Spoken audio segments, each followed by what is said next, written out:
भारत और श्रीलंका के बीच हुई हालिया श्रृंखला में स्पिनर्स ने किसी भी 3 या इससे कम मैचों की द्विपक्षीय श्रृंखला में इतने विकेट नहीं चटकाए थे। 54 विकेटों में से 43 विकेट स्पिनर्स ने चटकाए, जबकि शेष 11 विकेटों में 3 रन आउट भी शामिल थे। इसका मतलब है कि तेज गेंदबाजों ने सिर्फ 8 ही विकेट लिए। श्रीलंका ने 1997 के बाद से भारत के खिलाफ कोई भी वनडे श्रृंखला नहीं जीती थी। हाल ही में उन्हें भारत के हाथों ही 0-3 से T20 श्रृंखला गंवानी पड़ी थी। चोट के चलते उनके गुट प्रमुख तेज गेंदबाज उपलब्ध नहीं, लेकिन इसके बावजूद उन्होंने कुछ ऐसा किया जिससे यह श्रृंखला रोचक बन गई। श्रीलंका ने जोखिम उठाया और उन्होंने ऐसी पिच तैयार की जो स्पिन को मदद पहुंचा सके। उन्हें भाग्य का भी साथ मिला और लगातार 3 टॉस जीतकर उन्होंने पहले बल्लेबाजी का फैसला किया, जिससे उन्हें सबसे अनुकूल परिस्थिति में बल्लेबाजी का अवसर भी मिल गया। किसी भी अन्य वेन्यू पर ओस को ध्यान में रखते हुए डे नाइट मैच में दूसरी पारी में गेंदबाजी करना खतरे से खाली नहीं होता। हालांकि आर प्रेमदासा स्टेडियम का इतिहास भी कुछ और ही कहानी बयां करता है। ज्यादा समय नहीं बीता है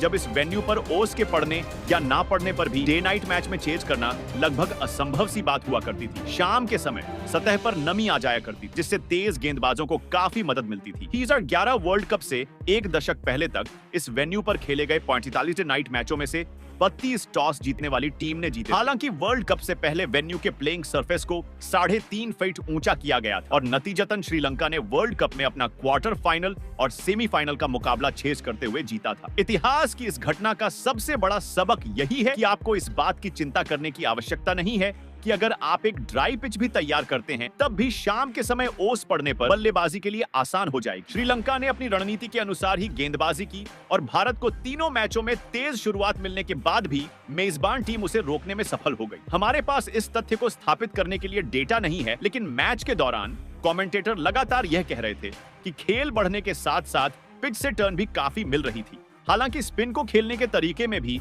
दोनों टीमों के बीच बड़ा फर्क था। एक तरफ श्रीलंका के बल्लेबाज स्पिन के खिलाफ जहां धीरज के साथ खेल रहे थे, तो वहीं भारतीय बल्लेबाज स्पिन के खिलाफ लगातार आक्रमण कर रहे थे। भारत के इस अप्रोच के चलते स्पिन के खिलाफ उनका स्कोरिंग रेट श्रीलंका के मुकाबले बेहतर तो था, लेकिन इसकी कीमत मेहमान टीम को विकेट गंवाकर भी चुकानी पड़ी थी। टीम के प्रदर्शन की समीक्षा करते समय रोहित शर्मा ने एक दिलचस्प तथ्य सामने रखा। उन्होंने कहा कि श्रीलंकाई बल्लेबाजों की तुलना में भारतीय बल्लेबाजों ने नियमित तौर पर स्वीप शॉट नहीं खेले। श्रीलंका ने न सिर्फ नियमित तौर पर स्वीप शॉट खेले, बल्कि इस खेलने के परिणाम भी उनके पक्ष में थे। जबकि भारत के परिप्रेक्ष्य में इस शॉट को खेलने के हर 5वें प्रयास में भारतीय टीम का विकेट गिर रहा था। स्वीप शॉट खेलने का सबसे बड़ा लाभ यह होता है कि इससे विपक्षी टीम का कप्तान मैदान के अधिक से अधिक हिस्सों को कवर करने पर मजबूर हो जाता है। अगर आप रिवर्स स्वीप बेहतर ढंग से खेलते हैं तो यह विपक्षी टीम के कप्तान को डीप पॉइंट पर फील्डर रखने पर मजबूर करता है और इससे उसे एक्स्ट्रा कवर का क्षेत्र खोलना पड़ता है। इसका असर स्पिनर की लेंथ पर भी पड़ता है। भारत के पास अच्छा स्वीप शॉट खेलने वाले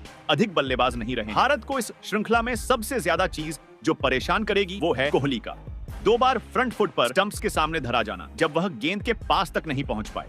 हालांकि यह आंकड़े भारत को स्पिन के खिलाफ कमजोर टीम नहीं बना देते। 2019 के बाद से अब तक वनडे में भारत का स्पिन के खिलाफ औसत सबसे बेहतर है और सिर्फ इंग्लैंड और साउथ अफ्रीका वो 2 टीम हैं जिन्होंने स्पिन के खिलाफ भारत से अधिक तेजी से रन बनाए हैं। हालांकि यह आंकड़े भारतीय टीम को स्पिन के खिलाफ सबसे बेहतर बल्लेबाजी इकाई भी नहीं बना देते। इन आंकड़ों से यह पता चलता है कि भारत विपक्षी गेंदबाजों पर अपने कंफर्ट जोन से निकलकर दबाव नहीं बना। खुद रोहित ने भी यही कहा है कि यह एक ऐसा पहलू है जिसमें भारतीय टीम सुधार करना जारी रखे। भारत की श्रृंखला हार का बड़ा कारण यह भी रहा कि उसने अपने गेंदबाजों को सही ढंग से इस्तेमाल नहीं किया। संभवतः ऐसा इसलिए भी हुआ होगा क्योंकि वह हार्दिक पांड्या की अनुपस्थिति में शिवम दुबे के रूप में एक अन्य तेज गेंदबाजी ऑलराउंडर तैयार रखना चाहते रहे। इसीलिए उन्होंने श्रृंखला में रियान पराग के रूप में एक स्पिन गेंदबाजी ऑलराउंडर के बजाय दुबे को तरजीह देने का फैसला किया हो। श्रीलंका ने न सिर्फ स्पिन गेंदबाजी में भारत से बेहतर किया, बल्कि भारत द्वारा स्पिनर्स से करवाए गए 65.8% ओवरों की तुलना में श्रीलंका ने